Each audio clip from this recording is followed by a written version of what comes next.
అందరికీ నమస్కారం, శుభోదయం. Welcome to Money Mastery. వాళ్ళ 12th నవంబర్ వెన్స్డే ఇంటర్నేషనల్ మార్కెట్స్లో పర్ఫార్మెన్స్, అలాగే మన మార్కెట్స్ ఇంపాక్ట్ ఒకసారి చూద్దాం.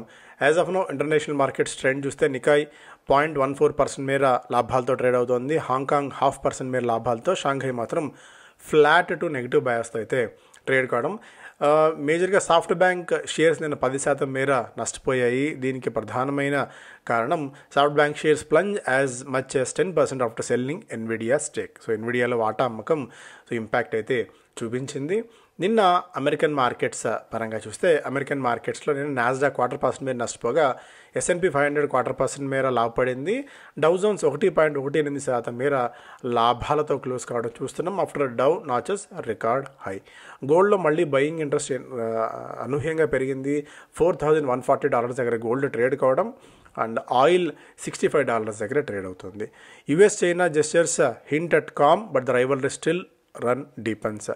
Trump hints at cutting tariffs on India as a loyalist Sergio Garswan in as ambassador. So Indian ambassador ga Sergio Jar అనే ఆయన, Sergio jar are గార్ ఆయన ప్రమాణ స్వీకారం చేస్తున్న తరుణంలో, ఇండియాకు అంబాసిడర్గా ఆయన వస్తున్న తరుణంలో కొన్ని ఇంట్రెస్టింగ్ వ్యాఖ్యలను డొనాల్డ్ ట్రంప్ చేశారు. అదేంటంటే, ఎంతకాలం భారత్ మీద తాము టారిఫ్స్ సుంకాలు విధించడానికి రష్యా నుంచి వాళ్ళు ఆయిల్ కొనుగోలు చేస్తున్న తరుణంలో టారిఫ్స్ విధించాము. ఇప్పుడు న్యూఢిల్లీ రష్యా నుంచి ఆయిల్ కొనుగోలు చేయట్లేదు కాబట్టి మేము గతంలో విధించిన టారిఫ్స్ ఏదైతే ఉన్నాయో అవి మెల్లిగా తీసివేసే తగ్గించే ఆలోచన చేస్తున్నాము అన్న ఒక ప్రకటన డొనాల్డ్ ట్రంప్ నుంచి వచ్చింది. అయితే ఆయన ఈ వ్యాఖ్యలు చేయడానికి కారణం, ఎందుకంటే ఇండియాకి ఆయన వ్యక్తి రావటం, ఇండియా అంబాసిడర్గా ఆయన వస్తూ ఉన్న తరుణంలో ఆయన చేశారు. But at the same time మనం ఏదైతే నవంబర్ డెడ్లైన్ పెట్టుకున్నామో ఆ నవంబర్ డెడ్లైన్ కూడా వస్తున్న తరుణంలో ఆయన చేసిన వ్యాఖ్యలు కొద్దిగా ఆసక్తిని రేపెత్తిచ్చాయి. మనకు ఒక రకంగా ఒక పాజిటివ్ అంశం కూడా, ఎందుకంటే ఆయన నోటి నుంచి అది స్వయంగా వెలువడింది కాబట్టి టారిఫ్స్ని తీసివేసి తగ్గించే క్రమంలో ఉన్నాము అన్న ఒక ప్రకటన ఆయన చేసిన తరుణంలో మనకైతే పాజిటివ్ అంశం అవుతుంది. మార్కెట్స్ కూడా దీన్ని మరింతగా పాజిటివ్గా తీసుకునే అవకాశం కూడా మనం కొట్టి పారేయలేం. అయితే మనం కూడా ఇంక దాదాపుగా రెడీ అయిపోయిన తరుణంలో, టారిఫ్స్ని ఏదో విధంగా సయోధ్య కుదురుతున్న తరుణంలో ఇది ఒక మేజర్ అండ్ పాజిటివ్ అంశం కూడా అవుతుంది మనకి. సో మార్కెట్స్ దీన్ని ఏ విధంగా తీసుకుంటే చూడాలి. బట్ ఇదైతే పాజిటివ్ న్యూస్ అవుతుంది, ఎందుకంటే ఆయన నుంచి వచ్చిన ప్రకటన డైరెక్ట్గా కాబట్టి. BSE నిన్న తన లాభాలు 61% మేర వృద్ధిని నమోదు చేసింది when compared with last year. AWL agri business fair trade regulator CCI cleared Wilmar's international proposals to acquire. AWL agri బిజినెస్లో అదాని గ్రూప్ నుంచి 20% వాటా కొనుగోలు చేసేందుకు కాంపిటీషన్ కమిషన్ ఆఫ్ ఇండియా నుంచి అనుమతి లభించింది. సిప్లా, నాట్కో ఫార్మా, హెటిరో ఇలాంటి స్టాక్స్ అన్నిటికి కూడా ఒక పాజిటివ్ న్యూస్ వచ్చింది చైనా నుంచి. వాటి గురించి మళ్ళీ మనం మాట్లాడుకుందాం. Tata power plans to set up country's largest solar wafers and ingots manufacturing plant with capacity of 10 GW అన్నట్టుగా టాటా పవర్ ఒక ప్రకటన చేసింది. అహ్మదాబాద్ చెందిన Torrent pharma focusing on innovation in chronic therapies and expanding into high growth segments విషయంలో పోటీ పడుతున్నాము, దాని మీద దృష్టి పెట్టాము, R&D చేస్తున్నట్టు టోరెంట్ ఫార్మా వెల్లడించింది. As of now the company known for its 500 crores vitamin brand Shelcal and cardiac drug Nikoran with 245 crores sales plans to leverage its core strength. So ఇతర బిజినెస్ల్లోకి, ఇతర మంచి లాభాలు ఇచ్చే బిజినెస్లోకి, గ్రోత్ సెగ్మెంట్స్లోకి కూడా అడుగు పెట్టబోతున్నట్టు టోరెంట్ ఫార్మా వెల్లడించింది. దీనికి తోడు వెయిట్ లాస్ థెరపీస్ విషయంలో కూడా అడుగు పెట్టాలనేది ఆలోచనగా ఉంది అన్నట్టుగా కూడా వెల్లడించింది. RVNL ప్రాఫిట్స్ 20% మేరకు క్షీణత నమోదైంది. ఇవాళ HAL, Asian Paints, Tata Steel, Ashok Leyland, Info Edge companies results announce చేయబోతున్న కంపెనీల జాబితాలో ఉన్నాయి. భారత్ ఫోర్జ్ 2,000 కోట్ల రూపాయల వరకు term loans, non convertible debentures, ఇతర డెట్ ఇన్స్ట్రుమెంట్స్ ద్వారా నిధులు సమీకరించే యోచనలో ఉంది. మిగిలిన స్టాక్స్ పరంగా చూస్తే చాలా స్టాక్స్ రిజల్ట్స్ అనౌన్స్ చేసిన కంపెనీల జాబితాలో ఉన్నాయి, అన్ని మనం తీసుకోలేము. ITDC రెవెన్యూ 19% మేర తగ్గింది, ప్రాఫిట్స్ దాదాపు 30% మేర క్షీణించాయి. భారత్ రసాయన్ రెవెన్యూ 13% మేర తగ్గింది, ప్రాఫిట్స్ కూడా అదే స్థాయిలో తగ్గాయి. And జాగిల్ prepaid RVNL revenue 5% plus, profits 20% down. Landmark cars revenue 33% plus, profits 20 లక్షల నష్టం నుంచి 1.1 కోట్ల రూపాయల లాభాలకి కంపెనీ వచ్చింది. మ్యాక్స్ ఫినాన్షియల్ నెట్ ప్రాఫిట్ దాదాపు 97% మేర క్షీణించింది. బికాజీ ఫుడ్స్ రెవెన్యూ 16% మేర పెరిగింది. ప్రాఫిట్స్ కూడా దాదాపు 16% మేర పెరిగాయి. ఆవాస్ ఫైనాన్షియల్స్ రెవెన్యూ దాదాపు 11% మేర పెరిగింది. జాగిల్ ప్రీపెయిడ్ రెవెన్యూ 30% ప్లస్, ప్రాఫిట్స్లో కూడా దాదాపు 34% ప్లస్. అదొక అప్డేట్ పరంగా స్టాక్స్ చూస్తే ప్రీమియర్ ఎక్స్ప్లోజివ్స్కి కమర్షియల్ ఎక్స్ప్లోజివ్స్ అందించే విషయంలో దాదాపు 16.5 కోట్ల రూపాయల మేర ఆర్డర్స్ వచ్చినట్టు వెల్లడించింది.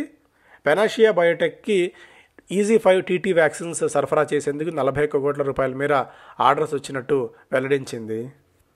పారాస్ డిఫెన్స్కి 36 కోట్ల రూపాయల మేర డిఫెన్స్ మినిస్ట్రీ నుంచి ఆర్డర్స్ వచ్చాయి to supply portable counter drone systems.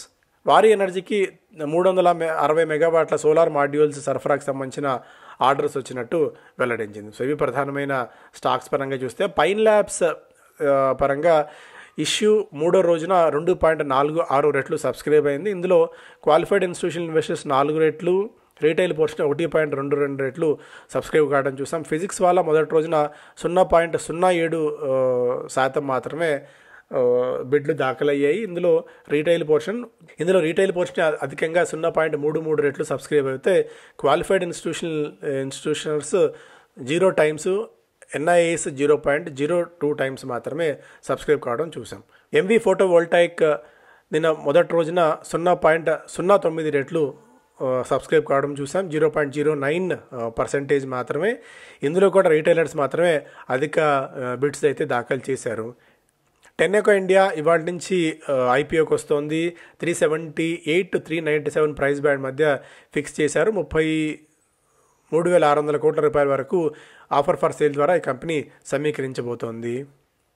Grow ఇవాళ IPO మార్కెట్స్లో లిస్ట్ కాబోతోంది. మేబీ గ్రే మార్కెట్లో పెద్ద ప్రీమియం ఏమీ లేదు. హార్డ్లీ ఒకవేళ ఉన్నా కూడా 2 to 3% మేర మాత్రమే గ్రే మార్కెట్లో ప్రీమియం ఉంది కాబట్టి మేబీ అదే స్థాయి దగ్గర లిస్ట్ అయ్యే ఛాన్సెస్ అయితే ఉన్నాయి. ఎకనామిక్ టైమ్స్ ఫస్ట్ పేజ్లో fair deal insight US to reduce India tariff. Trump says hefty levy was a result of oil trade with Moscow, which New Delhi has stopped now. So చాలా కాన్ఫిడెంట్గా అయితే fair deal అయితే ఇండియాతో కుదిరే అవకాశం ఉందన్నట్టుగా కూడా bilateral trade అగ్రిమెంట్స్లో భాగంగా ఆయన వెల్లడించారు. టారిఫ్స్ తగ్గించవచ్చు అని చెప్పి. సో అదొక పాజిటివ్ అంశంగా మార్కెట్స్ తీసుకోవచ్చు. India won't spare those responsible for red fort explosion says PM Modi. అదొకటి. అలాగే టాటా సన్స్లో 2 మేజర్ అప్డేట్స్. ఒకటి నెవెలీ టాటా, అలాగే అంతకుముందు పనిచేసిన భట్ గారిని టాటా ట్రస్ట్లో 3 సంవత్సరాల పాటు మెంబర్స్గా అయితే తీసుకున్నారు. No Oktoberfest for equity funds inflow slip on investor caution. కొద్దిగా సిస్టమాటిక్ ఇన్వెస్ట్మెంట్ ప్లాన్స్లో సిప్ ఇన్ఫ్లోస్ కొద్దిగా పెరిగినప్పటికీ ఓవరాల్గా ఈక్విటీ ఫండ్స్కి ఆ స్థాయిలో అక్టోబర్ నెలలో నిధుల ప్రవాహం అయితే కనిపించలేదు. డెట్ మ్యూచువల్ ఫండ్స్ ఇంట్రెస్టింగ్గా కొద్దిగా పెద్ద మనీని, బిగ్ మనీని తీసుకోగలిగాయి. ఎందుకంటే కొద్దిగా అన్సర్టనిటీ ఉంది, మార్కెట్ డైరెక్షన్ కొద్దిగా అర్థం కావట్లేదు. US నుంచి నెగిటివ్ న్యూస్ ఉంది, పెద్దగా పాజిటివ్ ట్రిగర్స్ ఏవి మార్కెట్కి లేకపోయిన తరుణంలో కొద్దిగా ఫ్రెష్ ఫ్లో ఆఫ్ ఫండ్స్ అనేది ఈక్విటీ మ్యూచువల్ ఫండ్స్లోకి కొద్దిగా తగ్గాయి అనేది కూడా ఒక update. Bajaj finance decent results ఇచ్చినప్పటికీ కూడా గైడెన్స్ అంటే దాదాపు 12 నుంచి 13%, 24 నుంచి 25% మేర వృద్ధి నమోదవుతుందని చెప్పి గతంలో చెప్తే ఆ వృద్ధి 1 నుంచి 2% మేర తగ్గవచ్చు అని మేనేజ్మెంట్ నుంచి వచ్చిన ప్రకటన నేపథ్యంలో స్టాక్స్లో 8 to 10% దాకా కొట్టారు నిన్న. అటు బజాజ్ ఫినాన్స్ 7% మేర, బజాజ్ ఫిన్సర్వ్ దాదాపు 6% మేర క్రాక్ అవడం అయితే చూసాము. అంటే 24-25% మేర వృద్ధి నమోదు చేస్తున్నామని చెప్పి 1-2% మేర తగ్గవచ్చు అంటేనే ఇంత అంటే కొద్దిగా ప్రాఫిట్ బుకింగ్ సినారియో వస్తుందని చెప్పి చెప్పుకోవచ్చు. అంటే ఏదో ఒకటి అట్రిబ్యూట్ చేయడానికి రీజన్ ఇది చెప్పినప్పుడు కూడా ఓవర్లకి కొద్దిగా గట్టి ప్రాఫిట్ బుకింగ్ సినారియో అయితే ఉంది. మేబీ ఇలాంటివి ఆపర్చునిటీస్ కావచ్చు బజాజ్ ట్విన్స్లో మనం అక్యుములేట్ చేసుకునేందుకు. Groww may not grow much on listing day. Grey market premium down, but analyst expect 2 to 3 years ఇక్కడ నుంచి 2-3 సంవత్సరాల టైం ఫ్రేమ్ ఉన్నప్పుడు మాత్రం మనం గ్రోని పికప్ చేసుకోవచ్చు. ఒకవేళ స్టిల్ ఇవాళ కొనుగోలు చేయాలన్న ఆరాటం అయితే ఉన్నట్టు. బట్ ప్రస్తుతానికైతే ఇప్పుడున్న ఎక్స్ట్రీమ్ కాంపిటేటివ్ సినారియోలో అయితే పాజిటివ్గా అయితే లేను ప్రస్తుతానికి. మళ్ళీ ఫ్రెష్గా గ్రో అక్యుములేట్ చేసుకునే విషయంలో చూద్దాం. And Capillary tech IPO 549, 577 price band fix చేశారు. పైన్ ల్యాబ్స్ ఆల్రెడీ మనం మాట్లాడుకున్నాం. BSE ప్రాఫిట్ 6% మేర jump. IndusInd bank may put former executives in the dock clawback bonuses వెనక్కి తెప్పించుకోవడంతో పాటు కొన్ని తీవ్రమైన చర్యలను తీసుకోబోతోంది. Past returns board seeks legal view and fixing accountability for derivative linked losses. అంతకుముందు వాళ్ళు చేసిన లాసెస్ని, నష్టాలని పూడ్చుకునే విధంగా బోర్డు అయితే ప్రయత్నాలు చేస్తోంది. తన పాపాలను కడుక్కునే ప్రయత్నం ఇండస్ఇండ్ బ్యాంక్ బోర్డు ప్రస్తుతానికి. Tenneco India as muscle but Reliance and parent is a drag. 3,600 కోట్ల రూపాయల ఐపీఓ ఇది. అండ్ ఇవంతా కూడా ఆఫర్ ఫర్ సేల్, అంటే కంపెనీకి ఒక్క పైసా రాదు. ఎగ్జిస్టింగ్ ప్రమోటర్స్ ఎవరైతే ఉంటారో వాళ్ళకి మాత్రమే డబ్బులు అయితే వెళ్ళబోతున్నాయి. గత 2 సంవత్సరాల నుంచి సింగిల్ డిజిట్ గ్రోత్ని మాత్రమే కంపెనీ కనబరుస్తోంది. Clean air India auto components company ఇది, మేజర్గా which designs and manufactures clean air and power train products for automotive applications. ఈ 2 విభాగాలు కంపెనీకి ఉన్నాయి. ప్రధానంగా 5 ప్రధానమైన కంపెనీస్కి వీళ్ళ మెజారిటీ ఆఫ్ ది సేల్ అంతా వెళ్తుంది. అండ్ దీనికి తోడు ఇతర, అంటే వాళ్ళ పేరెంట్ కంపెనీకి రాయల్టీల రూపంలో డబ్బులు చెల్లించాల్సి ఉంటుంది కాబట్టి అదొక్కటి కొద్దిగా డ్రాగ్గా ఉంది. However it relies on the parent group for use of brands and patented designs and technical knowhow for which it pays royalty.